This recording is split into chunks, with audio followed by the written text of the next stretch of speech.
Dear students, how are you? I am MD Jahidul Islam, lecturer in English, Dr. Musharraf Foundation College, Elitgons, Daudkandi, Kumilla.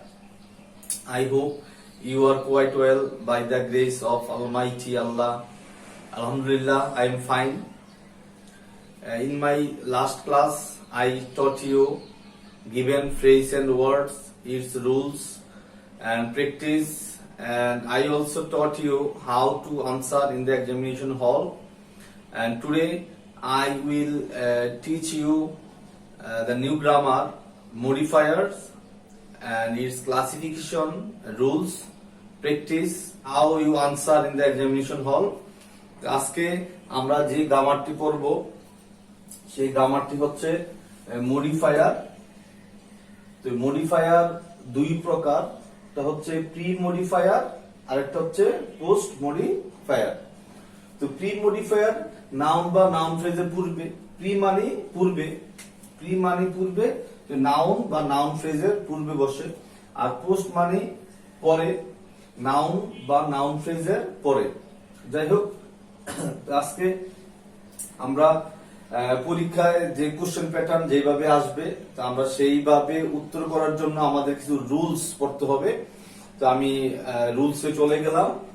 Rule 1, pre modify the noun. আমরা মনে রাখবো rule 1 কি, pre modify the noun. তো pre modified noun যখন আসবে পরীক্ষার ব্র্যাকেটের মধ্যে, তখন আমাদের বুঝতে হবে অ্যাডজেক্টিভ সাধারণত প্রি মডিফায়ার হিসেবে ব্যবহৃত হয়। কি, যখনই প্রি মডিফায়ার বলবে তখনই আমরা মনে মনে চিন্তা করতে হবে, যে আমার মাথায় আসতে হবে যে এটা অ্যাডজেক্টিভ হবে। কি বলছি, অ্যাডজেক্টিভ সাধারণত প্রি মডিফায়ার হিসেবে ব্যবহৃত হয়। এখানে কিছু অ্যাডজেক্টিভ দেওয়া আছে, যদি পরীক্ষায় প্রি মডিফায়ার কথা বলে তাহলে আমরা এগুলো আনতে পারবো। Great, famous, various, good, rich, poor, balanced, notorious, landless, educated, familiar, common, bad, qualified, polluted, clever, wise, এমন আরো অসংখ্য অ্যাডজেক্টিভ আছে যেগুলা প্রি মডিফাই দা নাউন হিসেবে ব্যবহৃত হয়। তাহলে আজকে আমরা জানলাম এই রুল 1 এ যদি পরীক্ষার মধ্যে প্রশ্নের মধ্যে আসে প্রি মডিফাই দা নাউন, তখনই আমরা বুঝবো এটা অ্যাডজেক্টিভ হবে। এবং আমি কিছু অ্যাডজেক্টিভ এখানে দিয়েছি, তো বই আর অসংখ্য আছে, তোমরা এগুলো ভাষায় বারবার দেখবে এবং পড়বে ইনশাআল্লাহ, তাহলে প্রি মডিফাই দা নাউন তোমরা বুঝবে। দিলাম, Kazi Nazrul Islam was a dash pre modify the noun. তো প্রি মডিফাই দা নাউন মানে অ্যাডজেক্টিভ। দেখবো এই কাজী নজরুল ইসলামের দোষ গুণ অবস্থা কি আছে। তাহলে কাজী Nazrul Islam was a dash poet, হইতে পারে ওয়াজ এ গ্রেট পোয়েট, হইতে পারে বিদ্রোহী কবি, রেবেল পোয়েট, যেটাই দেই অর্থবহ একটা অ্যাডজেক্টিভ বসাতে হবে। তাহলে উত্তর কি দাঁড়ালো, Kazi Nazrul Islam was a great poet, Kazi Nazrul Islam was a rebel poet. Do you understand? Okay. B, a village doctor is a very dash pre-modify the noun. To pre-modify the noun মানে adjective. Person in the rural areas of Bangladesh. তাহলে a village doctor is a very familiar person. Familiar person. Rule 2 হচ্ছে post modify the verb. Post modify the verb মানে adverb. যদি পরীক্ষায় প্রশ্নের মধ্যে আমরা পাই post modify the verb, তখন আমাদেরকে বুঝতে হবে সেটি অ্যাডভার্ব হবে। তো কিছু এক্সাম্পল দেই কি কি অ্যাডভার্ব হইতে পারে। Almost, greatly, easily, daily, instantly. খেয়াল করতে হবে ম্যাক্সিমাম ওয়ার্ড অ্যাডজেক্টিভ থাকলে এলওয়াই যোগ করে, অ্যাডজেক্টিভ থাকলে এলওয়াই যোগ করলে অ্যাডভার্ব হয়ে যায়। Gradually, well, very well, early, last week, last month, last year, yesterday, recklessly, at random, অনেকগুলো হইতে পারে। যাই হোক, কিছু এক্সাম্পল দিলাম। A, deforestation means cutting down of trees. ব্র্যাকেটে আছে post modify the verb. Deforestation means cutting down of trees কি হতে পারে? কি অ্যাডভার্ব দিলে এটা অর্থটা পরিপূর্ণ আসে? ডিফরেস্টেশন মানে তো কি আমরা তো জানি, বন উজাড়করণ। এটার মানে হচ্ছে গাছপালা কেটে ফেলা, কেটে শেষ করে ফেলা। তাহলে deforestation means cutting down of trees recklessly, বেপরোয়া ভাবে। যদি বেপরোয়া ভাবে গাছ কেটে ফেলা হয় তাহলে সেটা হচ্ছে ডিফরেস্টেশন। হইতে পারে ইনডিসক্রিমিনেটলি, হইতে পারে এট র্যান্ডম। এট র্যান্ডম মানেও বেপরোয়া, এট র্যান্ডম।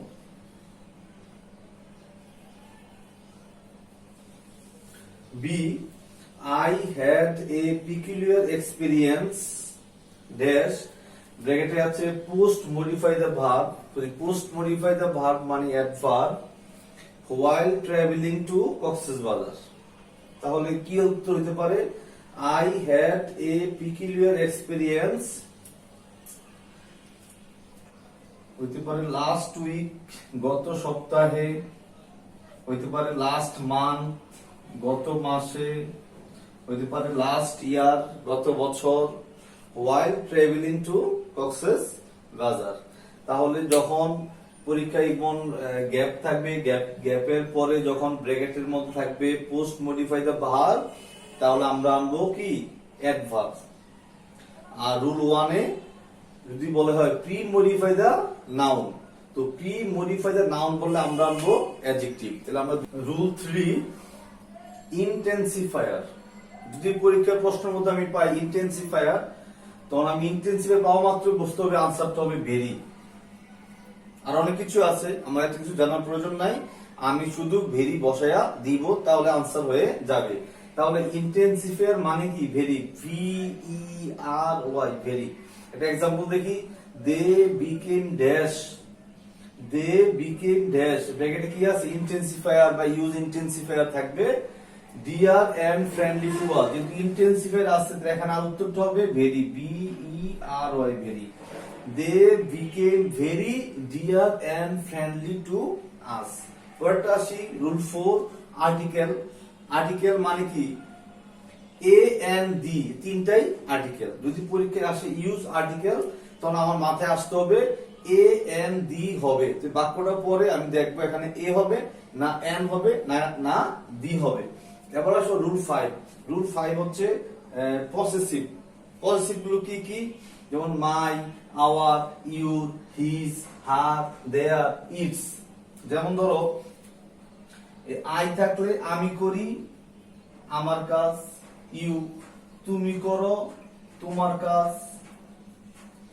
হি, সে করে তার কাজ। সে করে তার কাজ। দে মানে তারা করে তাদের কাজ। ইট মানে ইহা করে ইহার কাজ। উই আমরা করি আমাদের কাজ। যেমন এখানে একটা এক্সাম্পল আছে সাব্বির। তো সাব্বির প্রিপেয়ার্স। সাব্বির মানে এর প্রোনাউন কি? হি। তো হি থাকলে কি হবে? His. Sabbir prepares dash, use possessive. তাহলে সাব্বির প্রিপেয়ার্স লেসনস রেগুলারলি। তাহলে সাব্বির প্রস্তুত করে কার? আমি করি আমার, সাব্বির করে তার। সাব্বির প্রোনাউন যদি হি হয়, হি থেকে হিজ, এখানে আনসার হবে কি? হিজ। আমাকে এটা মুখস্থ করতে হবে। আমি করি আমার কাজ। ইউ, তুমি করো তোমার কাজ। সে করে তার কাজ। সে করে তার কাজ। তারা করে তাদের কাজ। ইহা করে ইহার কাজ। এটা হচ্ছে কি?